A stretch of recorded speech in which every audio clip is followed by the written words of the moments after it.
आजची सकाळ शिव्या खाण्यापासून सुरू झाली होती. नमस्कार, मी आरजे सुमित. पोरगा आता गाडीवर बसायला लागलंय, त्यामुळे म्हटलं बायकोला आणि पोराला जरासं कोल्हापूर दर्शन करूयात. बायकोनं विचारलं की हे नेमके कसले स्टॉल लागलेत आणि लोक जिलेब्या का विकतायत तिथं.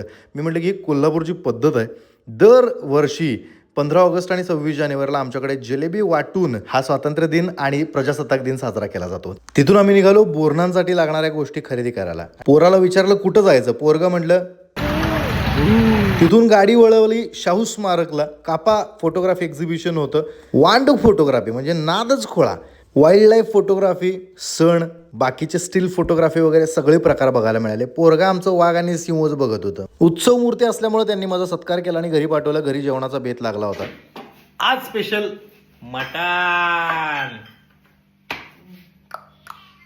मटण म्हणजे हावरे घोड्याचे. पण माझ्यापेक्षा पण हावरं एकटं तिथं बसलं होतं मटणाची वाट बघत. चपाती, रस्सा, आळणी, सुक्क, कांदा लिंबू खाऊन मग बोरनान केलं या दोघांचं आणि मग परत एकदा दुसरा हात मारला सुक्क आणि रस्सा भात याच्यावरती. आता माझ्या ताकद नाही.